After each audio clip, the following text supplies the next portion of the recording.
Hello la famille, j'espère que vous allez bien, moi ça va. C'est toujours un grand plaisir de vous reprendre à chaque fois pour une nouvelle vidéo.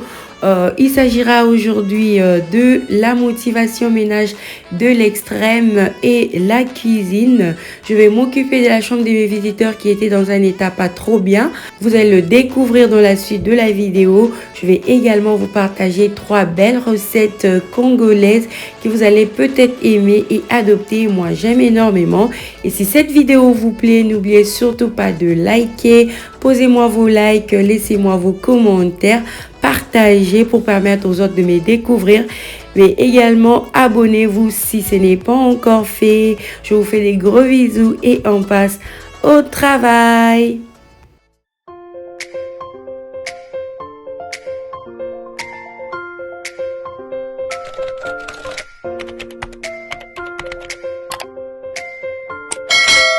C'est parti pour la première recette. Je vais vous partager la manière la plus simple de faire un bon pondu congolais. Alors, cette recette m'a été demandée par plusieurs personnes. Je crois que je l'ai déjà faite dans mes vidéos, dans mes anciennes vidéos, mais je ne me rappelle plus laquelle. Voilà. Je me suis dit que je vais vous partager rapidement cette belle recette congolaise que tout le monde aime. En tout cas, le pondu simple, c'est tout le monde qui aime. Vous faites manger ça avec la chikwang, avec le riz, avec du pain, avec du foufou, la base. Voilà, ça passe partout. Et voilà, je vais vous présenter les ingrédients que je vais utiliser pour mon pondu. Il y a une partie que je vais passer au blender et l'autre partie, je vais couper avec le couteau et mettre ça comme ça dans le pondu. Alors, ce que je vais passer au mixeur, c'est l'oignon nouveau, le concombre, les poivrons verts, voilà, et les poivres. Et l'aubergine, l'oignon et le chou, c'est coupé avec le couteau et je vais mettre ça comme ça dans le pondu. Voilà, je vais utiliser l'huile rouge et les poissons.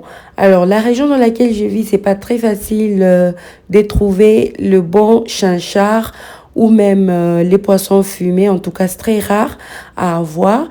Et à la place, je remplace par le tuna. Donc, vous pouvez prendre n'importe quel poisson des boîtes que vous avez dans la région dans laquelle vous vivez. Vous pouvez mettre ça dans le pondu, ça passe bien. Mais la condition est que ça ne puisse pas avoir des arêtes. Donc, vous pouvez utiliser la sardine, vous pouvez utiliser le pilchard, vous pouvez utiliser les tuna fish. Moi, je dis les chunk tuna qui est dans l'eau, voilà. Ça n'abîme pas le goût de mon pondu. Par contre, ça arrange tout ce que je fais comme légumes. Quand je mets les tuna, ça passe. Donc, ça, c'est vraiment une belle recette que je vais vous recommander. Je vais mélanger mes légumes à mon pondu. Je vais ajouter un peu de sel. Si vous voulez pas le sel, vous pouvez mettre l'eau bouillante pour rehausser encore le goût davantage. Et pour l'arachide, c'est optionnel. Si vous aimez l'arachide, mettez un peu l'arachide moulu. Si vous voulez pas, écarter ça. En tout cas, moi, je vais mettre juste un peu, une toute petite quantité. J'aime pas beaucoup d'arachide dans le pondu. Donc, vous faites comme vous voulez, avec arachide, sans arachide. Ça dépend de vous. Je vais passer ma casserole au feu et contrôler la cuisson, ajouter l'eau au besoin, remuer au besoin pour checker qu'en bas ça ne colle pas jusqu'à ce que ça va cuire et au final ça va me donner un résultat juste waouh. Donc c'est assez simple, assez facile pour tout le monde. Voilà mon pondu. Il y avait la soupe, hein, bien que ça se voit pas très bien sur les images. Voilà, l'assiette montre la couleur de mon pondu. Tout est juste équilibré. L'huile, le pondu, c'est super. Ça, c'est le pondu simple. Alors, la deuxième recette, je vais vous partager le pondu toujours, mais on appelle ça limbondo. C'est en lingala, voilà. C'est une recette qui est très rapide, très facile, plus simple que la première recette de pondu. Je vous laisse suivre les détails de la recette de mon pondu à limbondo en images.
Je crois que la recette du pondu à limbondo était assez simple et bien expliquée par les images.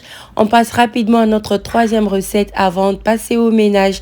Je vais vous partager ma recette des chenilles. Alors, les chenilles que vous voyez là étaient déjà triées, nettoyées et je les ai bouillies. Les chenilles que vous voyez là, c'est vraiment cuit avec le sel. Je prends vraiment mon temps pour bien nettoyer les chenilles. En tout cas, si vous ratez le tri et le nettoyage, c'est foutu. Prenez du temps pour bien nettoyer et bien trier avant même de nettoyer et les cuire déjà dans l'eau parce que ça vient du Congo. Moi, je les garde au congélateur. Donc, ça prend vraiment du temps pour être doux. Comme mes chenilles sont doux, bien cuits, je vais maintenant les frire avec l'huile végétale, les oignons, l'oignon nouveau, les poivrons, faites comme vous voulez. Ensuite, je vais rehausser un peu les goûts avec un peu de muscade, un peu de paprika, un peu d'ail, un peu de bouillon. Voilà, pas beaucoup parce que je vous ai dit que je les ai cuits avec un peu de sel. Donc, le bouillon, ne mettez pas trop, sinon ça va déborder. J'ai mis juste une toute petite quantité pour le goût et je vais frire mes chenilles bien tourner. Ensuite, quand je verrai que les oignons ont un peu cuit, je viendrai ajouter la tomate en dernière position. En fait, la tomate, c'est pour ceux qui aiment les chenilles à la sauce rouge. Voilà, si vous voulez pas de la tomate à la place, vous pouvez mettre l'aubergine. Donc, vous pouvez mettre l'aubergine violet là. Donc, ça fera l'affaire. Ça peut remplacer la tomate. J'ai utilisé la tomate parce que mon mari, c'est un grand amoureux de la sauce tomate. Donc, chez moi, je peux mettre la tomate quasiment dans tout et il va manger, il sera toujours content. Quand ça se voit pas là, il réclame même, je vois pas les tomates. Donc vous allez remarquer que les tomates seront très visibles dans ma recette des chenilles. C'est le goût de mon mari. Si vous voulez pas de la tomate, vous avez l'option de l'aubergine. Vous pouvez mettre une toute petite quantité si vous voulez pas que ça déborde, comme pour moi. Moi, je l'ai fait comme ça parce que c'est le goût de mon mari. Voilà les résultats de mes chenilles. Assez simple, très délicieux et ça contient des tonnes de protéines. Une très belle recette que je vais vous recommander.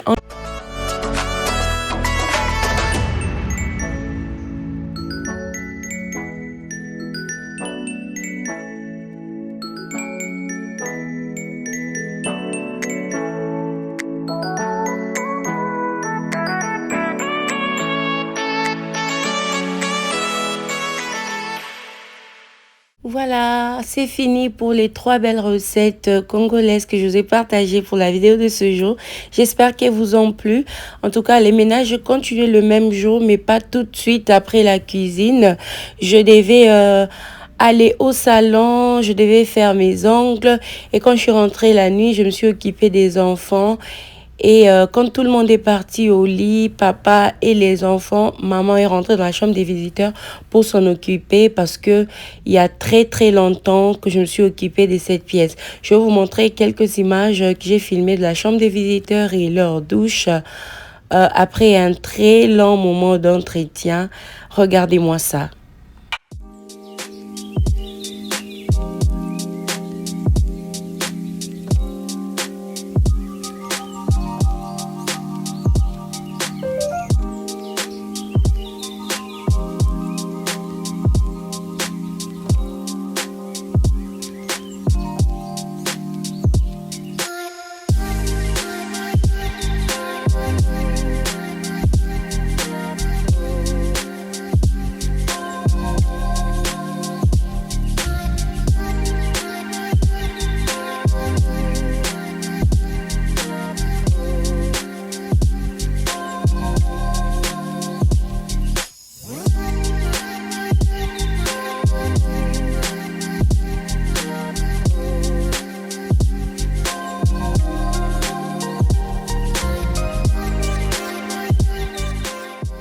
J'ai commencé par enlever le rideau parce qu'il y a très longtemps qu'il a été nettoyé. Je vais l'enlever et attaquer avec la douche. Alors, je vais un peu mouiller ma baignoire Je vais mettre mes produits de nettoyage, laisser reposer quelques minutes le temps que je m'occupe d'autres choses dans la pièce. Ensuite, je viendrai frotter. Alors, j'ai utilisé mon Ajax là que vous voyez. Quand la douche est très très sale, en tout cas, Ajax m'aide à blanchir ça rapidement sans beaucoup d'efforts. Si vous avez les Magic Eraser aussi, c'est super. Ma baignoire sera juste transformée.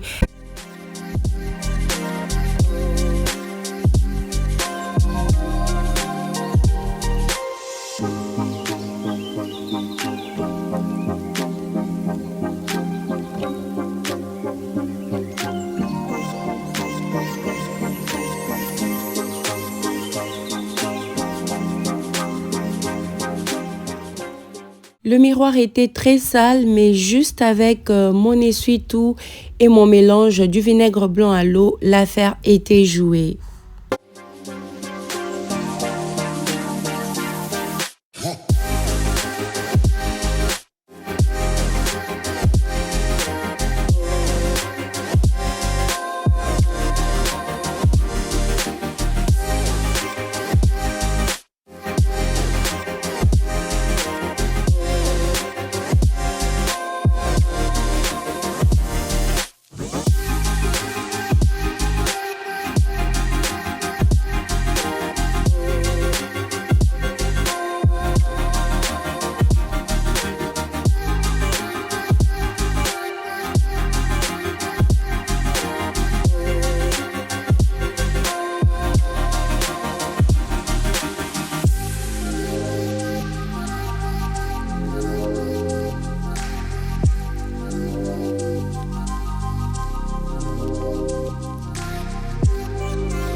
J'ai terminé le coin miroir évier. J'ai également essuyé les cabinettes là. Il y avait des poussières, voilà. Je vais passer à ma baignoire. Alors, j'avais un morceau des Magic Eraser avec mon éponge là de la douche. Donc, je vais bien frotter. En tout cas, j'ai pris tout mon temps. J'étais pas pressée. Les enfants étaient en train de dormir. Excusez-moi pour les petits bruits que vous écoutez à côté. Le bébé avec moi. Voilà, j'ai pris tout mon temps pour bien frotter la douche et bien rincer.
Moi, quand j'ai un endroit de la maison qui est très sale comme ça et comme j'ai un nouveau-né, en tout cas, le moment idéal pour pouvoir me focus sur ces ménages-là, c'est quand tout le monde dort.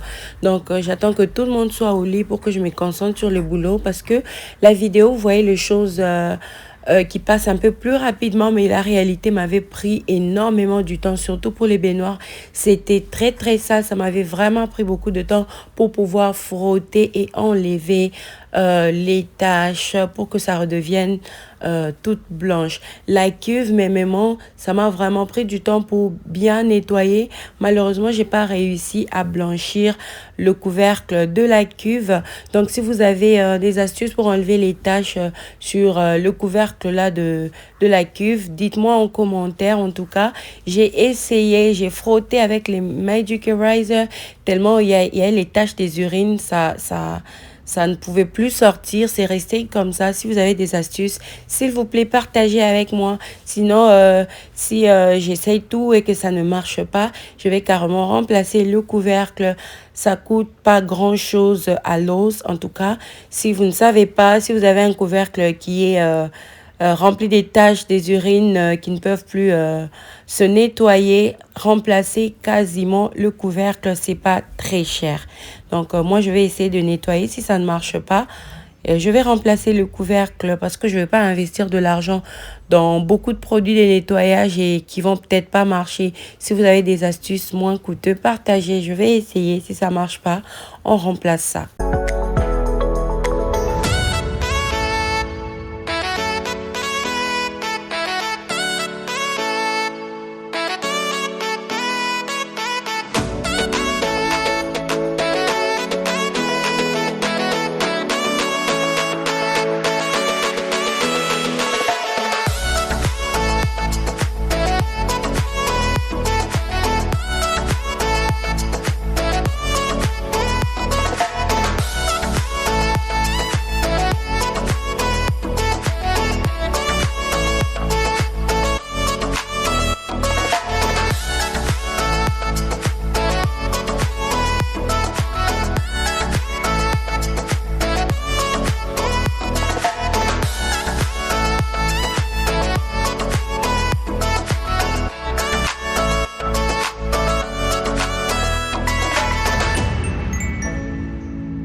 Douche terminée, j'ai mis les essuies, voilà. Je vais mettre les papiers de toilette, voilà. Je mets toujours un à l'intérieur du cabinet là, un au-dessus de la cuve et un que je vais attacher au mur, voilà, pour que mes visiteurs soient à l'aise et qu'ils ne soient pas en manque de papier de toilette, voilà. J'aime pas que ça arrive. Et je vais m'occuper de la chambre, aussi le lit, le sol. Mais comme c'était la nuit, j'ai pas une bonne luminosité dans la chambre de mes visiteurs. J'ai fait beaucoup de choses hors caméra et je vais vous montrer qu'il y a quelques petites séquences, voilà, que j'ai jugées importantes pour la chambre. J'ai essayé de filmer, mais la luminosité n'était pas bonne. Et comme je suis en train de me battre pour vous faire des vidéos de qualité, je ne pouvais pas filmer avec une lumière très faible. C'est pas agréable. Je me suis occupée de la grande partie des poussières hors caméra parce que c'était des places où j'arrivais vraiment pas à filmer avec une lumière faible. C'est ça aussi le souci quand vous filmez la nuit.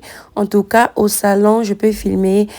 Au salon et à la cuisine, je peux filmer à n'importe quelle heure. J'ai une luminosité qui est super. J'ai beaucoup de lumière dans ma cuisine, dans mon salon, dans ma chambre, dans ma douche. J'ai beaucoup de lumière.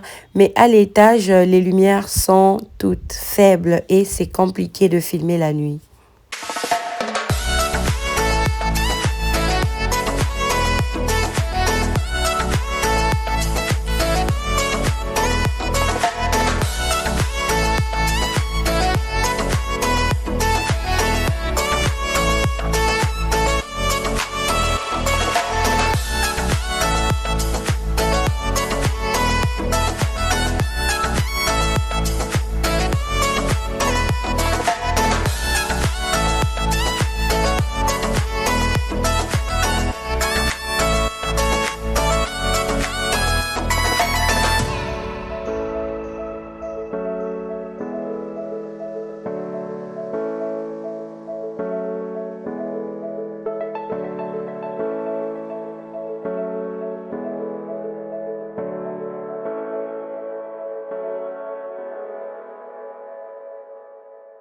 Je vais me présenter pour ceux qui me découvrent pour la première fois. Je m'appelle Joyce, je suis maman de 3 enfants en bas âge et j'ai créé cette chaîne YouTube pour partager avec vous les mamans ma vie de femme au foyer. Si ça vous intéresse, abonnez-vous. Là, j'ai terminé de faire les lits et je me suis rendu compte d'une grosse bêtise juste à la fin. En fait, j'ai fait le lit, mais j'ai oublié d'essuyer les fans. Donc, les lits étaient propres en bas, mais le plafonnier était sale avec beaucoup de poussière. Donc, vous voyez ce qu'il y a là. Beaucoup de poussière, c'était juste yak. Donc, il fallait maintenant que j'essuie les fans là avec le lit déjà nettoyé. Alors, je me suis rappelé d'une astuce que j'ai eu à voir quelque part sur YouTube. Et l'astuce veut que je prenne le pillowcase, donc le thé d'oreiller que je n'utilise plus, ce que vous avez comme thé d'oreiller que vous n'utilisez plus, vous pouvez utiliser ça pour essuyer les plafonniers rapidement sans faire tomber les poussières en bas. Alors je suis partie vite au garage, j'ai fouillé mes anciens trucs que je n'utilise plus. J'ai pris ces 2 thés d'oreiller, voilà.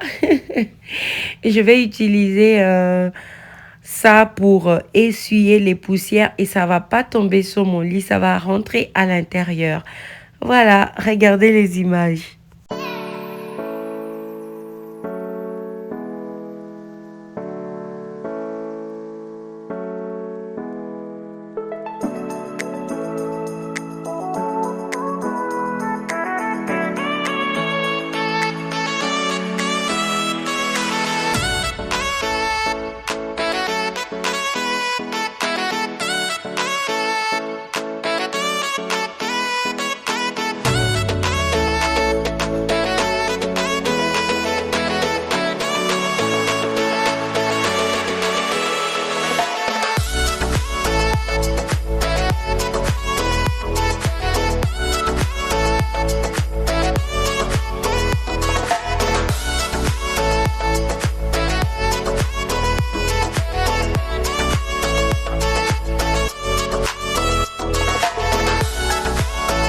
Et voilà, c'est par ici que prendra fin la vidéo de ce jour. J'ai terminé avec le ménage dans la douche et la chambre des visiteurs, bien que j'ai pas eu la chance de tout filmer dans la chambre des visiteurs à cause de la lumière. Voilà, la douche, elle était propre, elle brillait, en tout cas c'était le miroir. Moi j'aime voir la maison comme ça. C'était vraiment un sentiment de satisfaction, bien que les toilettes ça ne ressemblait pas à ce que je voulais. Il y avait toujours les taches sur les couvercles de ma cuvette. J'attends vos astuces pour pouvoir blanchir ça complètement. Si ça marche pas, on va remplacer. L'évier était propre, les miroirs étaient propres. En tout cas, tout brillait. Le lit était fait, le sol, voilà. Merci infiniment d'avoir regardé la vidéo. Si vous avez aimé les recettes, dites-moi en commentaire. Si vous les essayez, revenez pour me dire ce que vous en pensez. En tout cas, j'espère que cette vidéo vous a motivé à pouvoir réaliser quelque chose aussi chez vous. Moi, je l'ai filmé avec beaucoup de bonheur et beaucoup de plaisir. Je compte vous retrouver dans ma prochaine vidéo avec le même plaisir et la même motivation. Likez, commentez, partagez. Bye et à la prochaine.